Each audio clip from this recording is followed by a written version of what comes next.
Ooh, there we go. Good evening and welcome to Harnessing Abilities, Rounding Up Resources. My name is Tim Markle. I'm director of the Southern Regional Center for Children and Youth with Special Healthcare Needs. Very excited to be here tonight. This Harnessing Abilities, Rounding Up Resources is being put together as a partnership of Aiming for Acceptance out of Fenimore, Wisconsin, CESA 3 out of Fenimore, Wisconsin, and the Children and Youth with Special Healthcare Needs out of Madison. With us tonight is the sort of head, leader, founder, Her Majesty of Aiming for Acceptance, Rose. Rose, you got anything coming up that you want to share with us? Hey, Tim. So this Rounding Up Resources is a product of last year's first annual Harnessing Ability Summit, where we were trying to plant the seed on all things around transition. And as luck would have it, this is our last in the series from last year, but this coming year, Tuesday, August 23rd of 2022, we're going to be hosting the second annual Harnessing Abilities Conference, all about inclusive employment. So tonight's topic is going to be presented as well at the conference, more in depth with more networking with employers, and a special new to this year, a youth track that we're going to do some leadership and have the students walk out with a visual resume. So looking forward to that, looking forward to hearing Darla tonight so that we can start thinking and planning for next August. Fantastic. So this is ending year one, but it's previewing year two. Yeah, funny how that works, isn't it? We're brilliant. That's all I have to say. We're just brilliant. So yes, tonight we do have Darla Burton with us from CESA 3, and she's going to be talking to us about youth apprenticeship. And I'm just going to stop talking and turn it over to you, Darla. Great. Thanks, Tim and Rose. Thanks for having me tonight. I'm Darla Burton from CESA 3, and I work with the Youth Apprenticeship Program, which is a statewide program operated by the Department of Workforce Development. So just to give you a little background on me, a little street cred, I've worked with the program since 2000. I love it. I could talk all night, but I promise these guys I won't. So it has been in existence for 30 years. This is the 30th year of youth apprenticeship. And it encompasses high school juniors and seniors, and in 11 different areas. And I'm just going to give you a brief overview tonight on what the program is and how you can get involved. And if you're interested in your area, who to contact to get that started. So I always tell people, if there's a lot of moving pieces to youth apprenticeship. So I always tell people, if you remember nothing else, just remember you can call me or email me if you have any questions on what to do next. Hopefully this will advance. It was before. Let's keep going. All right, there we go. So here's our contact information. At CESA 3, I work in the Career and Life Ready department, along with Tom Martin and Chuck Keller, and they're both very knowledgeable in youth apprenticeship as well. So you can get a hold of any of us with questions. Youth apprenticeship is funded by the state of Wisconsin. So just to give you a quick brief history on it, apprenticeship has been in Wisconsin for over 100 years and youth apprenticeship for 30 years. We have both the oldest adult apprenticeship and youth apprenticeship in the country. Part of that, I think, is due to our German heritage. Apprenticeship is very prevalent in Germany, and that's where youth apprenticeship came from. It's modeled after the German apprenticeships, but we Americanized it a little bit. Tommy Thompson went over years ago, took a look at it, liked it, and came back and started that. And Wisconsin has funded it ever since. And we're the only state that has continued to fully to fund it for all these years. So as apprenticeship's making kind of a comeback in the country, and so we're ahead of the game at the moment. It is a 1 or 2 year program. Takes place during a student's junior or senior year of high school. They work 450 hours, which sounds like a lot to sophomores when they're signing up for the program, or juniors. It averages out to about 10 hours a week. Weekends and summers count. Those hours, they can work during the school day, and those hours count as well. So it's pretty easy to add up those hours by the end of a year. They have to be paid at least minimum wage, which right now is $7.25 an hour. I can tell you we have over 300 apprentices in CESA 3 this year. I don't know any of them that are paid minimum wage. Most everyone makes above. I think our average this year is $11 an hour. This combines high school and our college credits with on-the-job training. So students take related instruction, and we've learned that if students can apply what they're learning in the classroom right away on the job, it kind of solidifies those new skills. So they take a class either in their high school or the technical college. If it's an online or technical college class, we can pay for that. We can pay for up to 6 credits a year per student. And approximately 70% of the school districts in Wisconsin participate. So this is just a quick overview. Like I said, it's statewide. There are 5 people at the state at DWD that work with the program, so they oversee the grant dollars, and that helps us pay for the credits and coordinators. And then there are regional coordinators, which is I am one for Iowa Grant, and Chuck and Tom oversee the rest of CESA 3 in our 31 schools. We have local coordinators in the districts as well. Like we said, 70% of all the school districts participate. Every district in CESA 3 participates. So if you're watching from CESA 3, know that your district participates. And if you want to check whether or not your district in your area is involved, you can check that link right there at the bottom. You can go up here to school district, put in your school district, and you'll find your coordinator there and whether or not you participate. All right. So I'm going to just kind of skip this. This is just a little more detail than you probably need tonight. Each program, so there are 11 programs that students can choose from. We encourage students to talk with their school counselors, parents, whoever helps them make those big decisions about what program might work well for them. Sometimes kids just know, though, you know. I always say I had a friend who in first grade told me he was going to drive a skid steer. I had no idea what a skid steer was. He drives a skid steer and has a lovely home and is a logger and has been. That's what he's wanted to do since first grade, and he's doing it. So when you know, you know. But if you don't, we have people that can help decide that, and then we can help find employers for those jobs as well. So every job comes with a mentor. Each employer assigns a mentor to the student, somebody that can help them just kind of learn the ropes, you know, where the lunchroom is, those kinds of things. Students do receive a grade for their classroom experience and their work experience. And the mentor is usually the one who grades them. And then the work hours are determined by the employer. So kind of what we leave that to the student and the employer. Whatever works for the students and the employer and their schedules, they've determined those daily, weekly, monthly, whatever works. Students with an IEP or individualized education plan can participate. We can follow those IEPs. So if students need, you know, maybe some assistance with the related instruction, maybe the hours need to be slowed down or not as many hours a week, we can do that. So we can take a one-year program and stretch it over 2 years if we know ahead of time.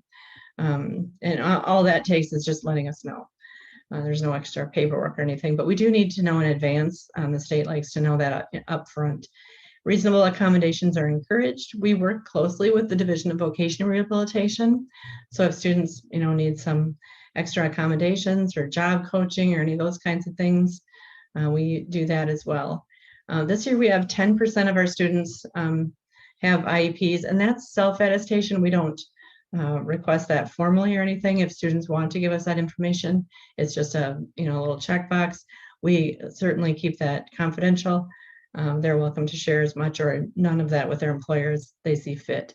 But we do, we have 10% of our students this year that are participating, and that I believe is the highest rate in the state, and we'd like to see that higher. So anything we can do to make the experience more pleasant for students, we're happy to do that.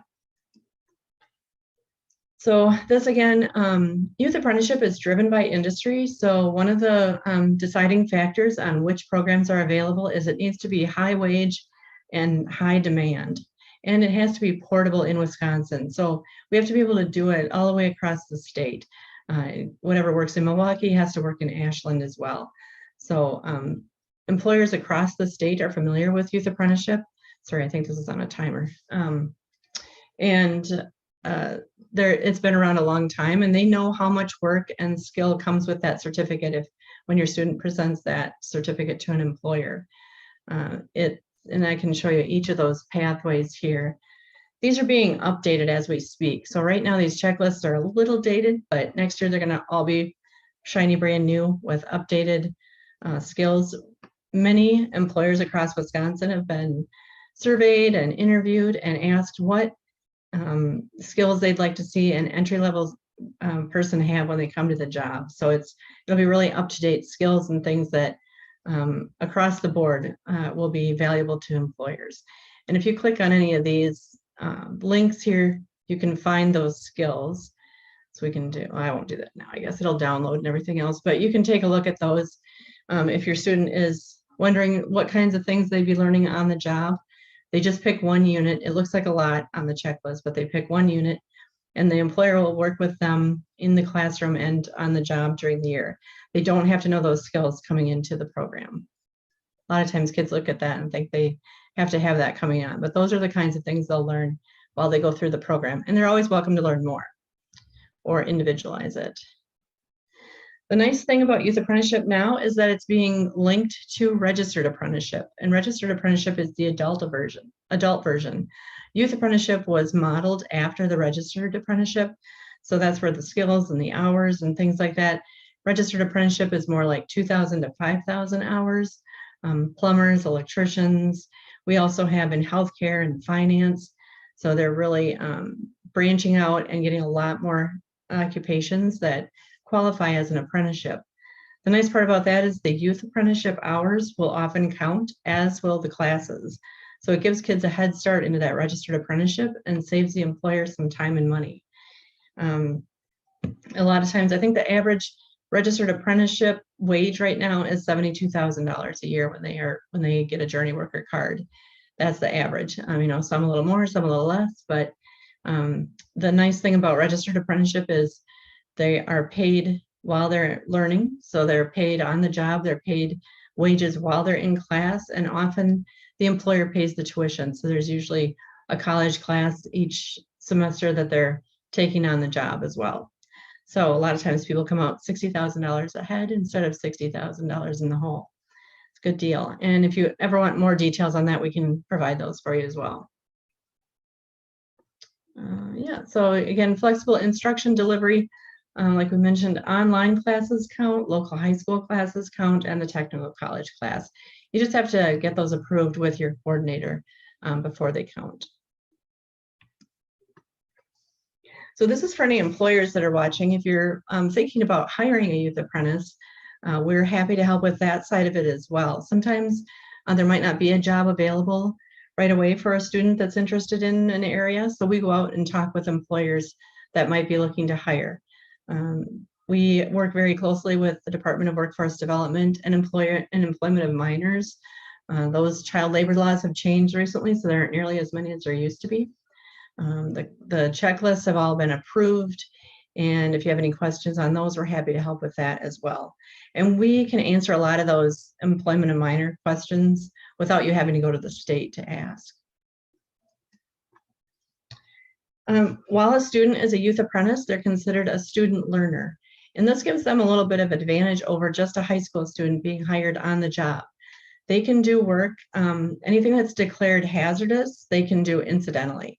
So just a regular high school student isn't allowed to do anything that's considered hazardous, but if they're a youth apprentice, they can do that once in a while, like 5% of their job.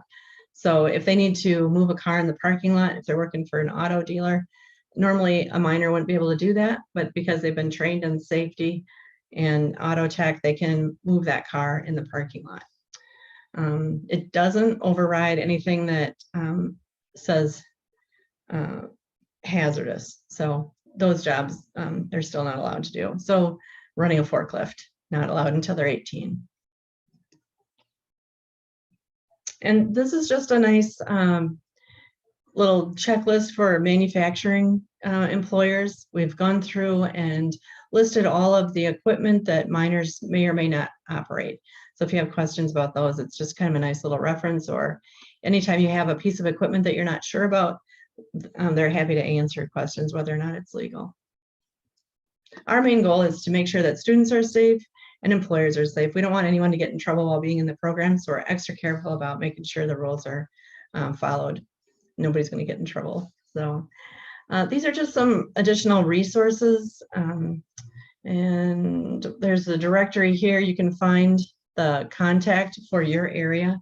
There's a number of different consortiums in the state. Like I said, you can look up by county or school district to find your contact. Or again, if you can't find it, contact me. I can help you with that.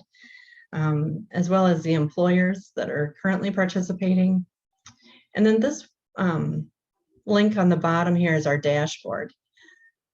Anybody want to guess how many apprentices we have in the state right now? Youth apprentices this year are at 6,382 in the state. So that's the most ever. Over the 30 years, we've had 32,918 students go through the program. Over 4,000 employers participate this year. So, we couldn't do it without them. And then if you go down this list, these are all the program areas that you can choose from. Going over to the right, this is how many students are involved in that program. So usually manufacturing and health are the two largest. So yeah, we have 1,133 health students, 1,220 manufacturing, lots of ag, 842. So yeah, lots of different things you can pick from and carry on after high school. And if students decide this just wasn't what they thought it was going to be, they can always change their mind. They can change programs, they can opt completely out of the program. So we like them to be fairly sure that this is what they want to do, because it is a big commitment on the part of the employer and the state as well for the credits and whatnot. But if they decide that it's not what they want to do, we consider that a success as well, so they aren't wasting time in college after high school or getting into the wrong occupation. So if you're not sure if you're ready for youth apprenticeship, it is a big commitment. There is a lot to learn. A great way to check it out, just kind of a mini youth apprenticeship, is the employability skills certificate. This is also available in every district. You just have to have a licensed teacher oversee it. It's 90 hours of paid work. You can start at any age, but 14 is the minimum. Yeah, it's the minimum. There's no end date. You can go until you're 21 as long as you're still in high school. Skills can be learned on the job, in the community, or the classroom. And there's a number of different skills. Mostly it's any job qualifies, and it's things like getting along with other people, getting to work on time, communication, basic math, those kinds of things. So just those skills that you'd need for any job. And at the completion, you get a certificate from the Department of Public Instruction. It's nice to hand to that next employer to show that show them the skills that you've learned while you've been in school and on the job. This too just has to be minimum wage. All right, great. So if you decide that you want to get involved in youth apprenticeship, your district should have a contact. Sometimes it's called the Career and Life Ready Coordinator, maybe a school to work coordinator. You can start with them, or if you can't find who that is in your district, I'm sure you can go to your school counselor and they should know. Some districts, applying for youth apprenticeship is different in each district. Some require applying to participate. They might have things that you have to do to get accepted into the program. Sometimes they request a letter of, a reference letter, thank you. And sometimes job shadows. You have to job shadow with some employers that you think you might be interested in working with. And if you have an IEP, we can follow that. Again, if you need a 1-year program, we can stretch that over 2. We can slow down the hours. We can have assistance for the related instruction, any of those kinds of things. It's really individualized. Yeah, so we want you to job shadow so you know exactly what you're getting into. We have students that are CNAs, which is very up close and personal. We want you to know what that's going to be like once you get on the job. But again, there's a lot of different things in healthcare. We have phlebotomy, and we have resident assistants and different things if CNA isn't quite your thing. Some districts require you to find the job, others don't. And sometimes if the district is having difficulty finding the job, we can help with that from the CESA office as well. If you're interested in this, I'd recommend that you start looking now at the requirements and getting into youth apprenticeship. It's easier to build youth apprenticeship into your schedule next fall, do that now ahead of time instead of trying to rearrange things later, because you do need that related instruction. And if you can say have like a morning free or an afternoon free, the school will allow you to go out and work at the job during those school hours. So a lot of times kids will, if they're in ag, they'll go milk before they come to school. They can, if they don't have any classes until noon, they can work around on the farm until noon. Or sometimes students get out of school at noon. They don't have any classes in the afternoon. They can go to the bank and work in the drive-through until 5 o'clock, or, you know, those are just some examples. So in a nutshell, you'll have to apply to become a youth apprentice, find out how to do that in your district, find a job, or the school might have leads. We have a number of employers that love having youth apprentices, and they want one every year. So we have contacts a lot of times with various employers that just keep a spot open. So you might want to try that first. Then you'll need to enroll in that related instruction or an academy. In CESA 3, we have a number of different academies. We have a construction academy that meets once a week, Wednesday nights through the winter months, and they move around in our area. So sometimes they're in Platteville, sometimes they're in Barneveld. They go to job sites, construction sites to see the various stages of construction. We have auto tech academies, and those are at different auto dealers. And you work right in the shop on the cars at the dealership. We have the health academy for the CNA training. And let's see what else. I think those are the main three that we have right now. Kind of depends on what's popular and what's available. So after you have that related instruction set up, then you go to work. And again, that's 450 hours minimum a year. Some end up with more hours than that. And you just keep doing that your junior and or senior year. So you can do that 1 or 2 years and then graduate. You do have to graduate to get your certificate. And you obtain that youth apprenticeship certificate from the Department of Workforce Development when you're done. And along with that, you might get some other industry recognized certificates along the way. So in construction, that's OSHA 10, OSHA 30. In health, that'd be your CNA, maybe health, excuse me, first aid, CPR, those kinds of things. We do have some in measurement and blueprint reading, and you know, there's all kinds of things out there. So you can always ask, or we'll just kind of present to you the things that are available that you might be interested in. Then when you're done with graduation and the youth apprenticeship certificate, there is a checkbox on applications to the UW in Wisconsin. Wisconsin knows that that's a big extra outside of school, and those job hours take extra time and energy for you outside of school. So you can use that to apply to college if you want. You can use it to go on to your next job, registered apprenticeship, the sky's the limit. People who like being a CNA, I think our average wage is about $20 an hour for a CNA. So, sometimes people find that job, like it, and stay there for a very long time. So we also have students that like it, go on and have become doctors. So it's up to you what you're interested in.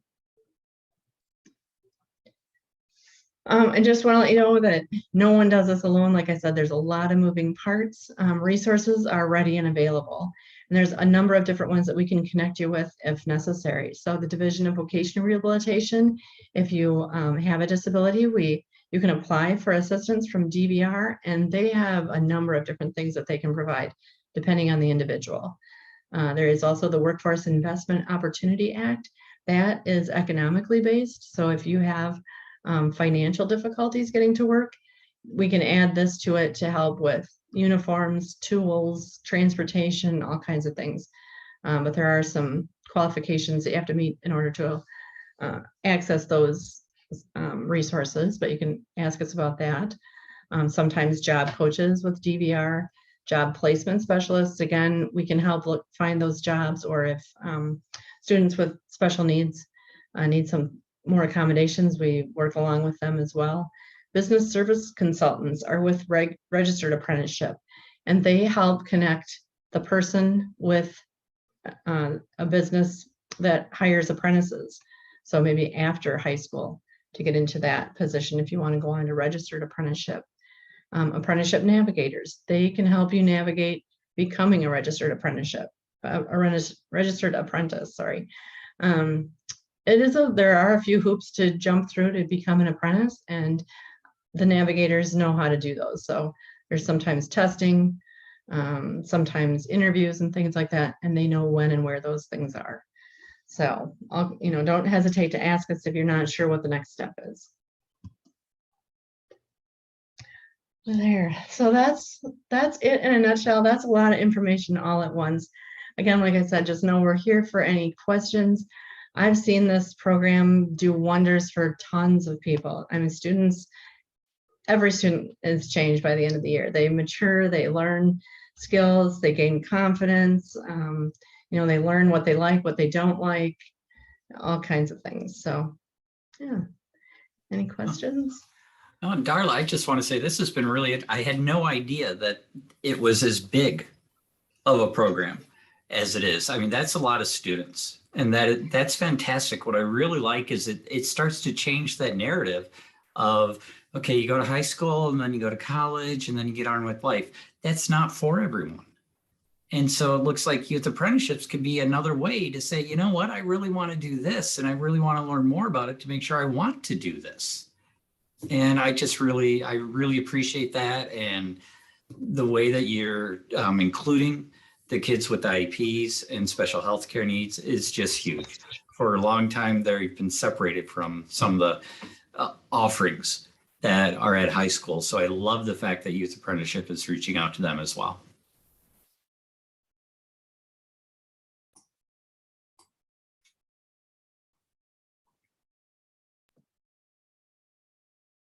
I'm not sure. Darla, did you get locked up?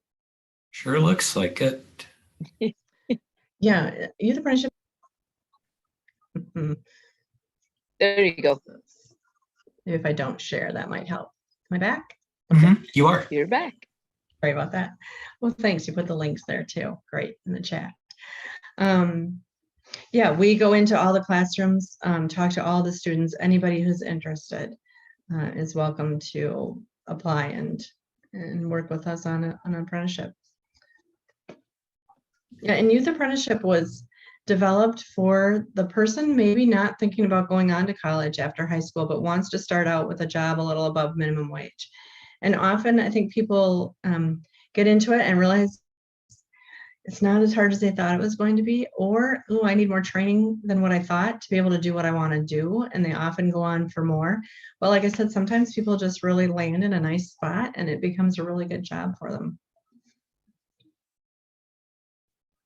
Darla, I got a couple questions that I know you and I have talked about. Darla, full disclosure, Darla's helped me with trying to help our son navigate through this process. So I just want to bring a few things up that I think other parents that might be listening to this might find interesting. The first one is, does this program cost anything to the student or the parent? Oh, excellent question. No. The tuition fees are paid for by the grant.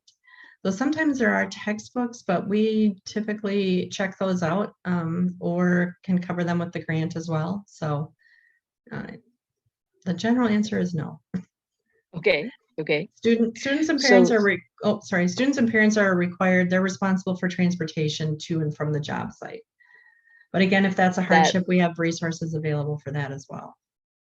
That was going to be my follow-up, because I know the particular target audience that this recording might find itself to would be that of an IEP. And I know in those IEP meetings, a lot of times transportation is talked about. And so I think between what you have educated myself about and what we're starting to learn, DVR, I think there's enough players at the table that if that is the limiting barrier, I think the team of people that includes the youth apprenticeship and the DVR services and the school IEP team, I think between everybody, that barrier could be addressed and more than likely overcome. Right. Yeah, and we keep that in consideration too when we're looking for a job for students, any student, something that's going to be easy to get to, especially in the winter and things like that. We know they're high school students, we don't want to have them traveling a long ways by themselves, or hopefully some public transportation, or it's close enough for a bike, or, you know, things like that. So, Sure, sure. Now, which also leads me to, it's like we planned this, Darla. You've been talking a lot about the trades, somewhat of the construction, somewhat of the health. I just would like you to also bring up the fact that there's also a hospitality one, which I know a lot of times in the IEP special needs world, we don't necessarily want we want our students to think outside the box of the hospitality room, but there are some benefits to smaller rural areas of being able to at least start there, because a youth apprenticeship isn't a start and you're done. It can be building skills to either, like you said, know what you like and continue on, or know what you don't like and stop. But you do have the ability for a rural area that, let's say, has mostly those hospitality type apprenticeships available. You have that ability to access that, right? absolutely. Yeah, and there's students can choose from, they call front of the house or back of the house. So if they do like interaction with people and customer service kinds of things, they can work up front by the cash register. But we make sure they learn more skills other than just the cash register or just the fries. If they like cooking, they can learn all of the skills in the kitchen. And then we have culinary classes that go along with that. You know, what job doesn't need customer service? So it's a great place to start and go from there. Or, you know, there are management positions available, training, you know, on up the ladder. Hospitality is still one of those fields where you can work yourself up without having to go on to college necessarily. And then we do have work in hotels and as well. And one of the things that you and I had a conversation around that with was that one of the things we're constantly seeking for our son is social opportunities. And like you just said, working with the public and so forth and to have a mentor there at the job site is a way for him to work on those. They used to call them soft skills, and now I think the employment world's calling them essential skills of being able to navigate social interaction. And I know sometimes school districts struggle to try and have a natural way, and what better than on the job with a mentor in a safe environment. So I think youth apprenticeship brings so many things to the table for this sector of population that I know we're excited to try it next fall. And Tim, maybe sometime you and I can do a follow-up or something and just kind of let people know how it's going and do something after this recording. Yeah, would love to have a conversation about, you know, how does apprenticeship work in real life? You know, what are the experiences, and especially, you know, thinking about rural Wisconsin. And, you know, it's just there's differences throughout Wisconsin. And so it'd be fun to highlight that. Yeah, there is a video of an actual youth apprentice in the PowerPoint. And then there are some on the DWD website as well. Students talking about their experience and the things they've learned and what they liked and didn't like, or, you know, we all have strengths and weaknesses and likes and dislikes. So a great way to learn about yourself. And like you said, Rose, in a safe environment. So, you know, when they are up front in maybe at a fast food restaurant, there's always people around them for backup, you know, if things aren't running as smoothly as they'd like them to be. And what a great way to learn. Yeah. And I think sometimes that safe environment is more for the caretaker and the educator in the student's life than the student, because most of the time the student's gung-ho ready to go. And it's, you know, myself as mom saying, whoa, wait a minute, we got to think this through, you know, but no, we don't. Go ahead, jump in. We'll figure it out, because I'll just follow it up with saying the reason we can figure this out is because there's wonderful people like yourself at a CESA that are able to grab the student and the educator and help them on this journey. So thank you for this tonight, Darla. Oh, my pleasure. Yep. And thank you. I want to share my thanks. Again, this is one that I've been looking forward to because it's a topic that I don't know a lot about. And so I really appreciate you coming tonight and talking to us. Hope you all will join us in August at the Harnessing Abilities Conference. And if you're watching this in 2022, and if not, well, we hope you join us at Harnessing Abilities in 2023, whenever that may be. We're going to do it. So thank you all. Hope you all have a wonderful night. Thanks again. Thank you.